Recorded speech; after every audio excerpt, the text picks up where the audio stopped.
niduhimbarwe tuvuze impundu kuko Imana yacu iturimo rwagati.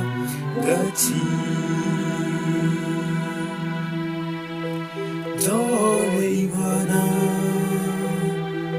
umukiza wanjye,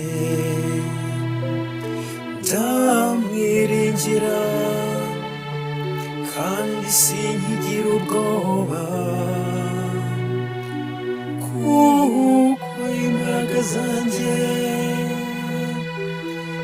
n'indirimbo yanjye ari Uhoraho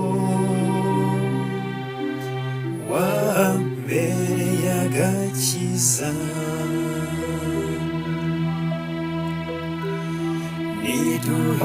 Niduhimbarwe tuvuze impundu kuko Imana yacu iturimo rwagati.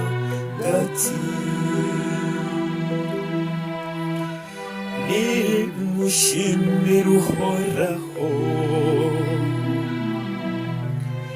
murate izina rye,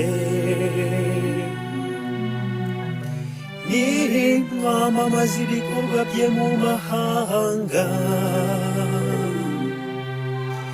nimuririmbire Uhoraho.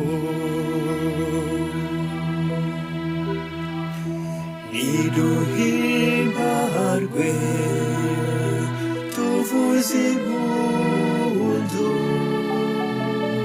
kuko Imana yacu iturimo rwagati.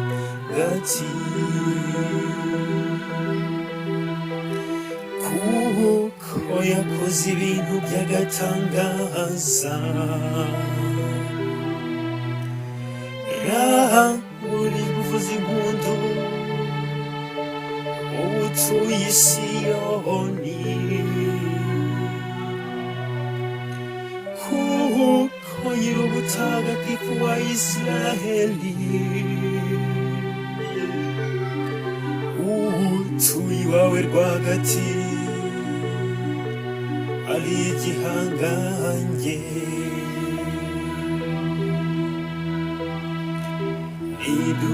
Niduhimbarwe tuvuze impundu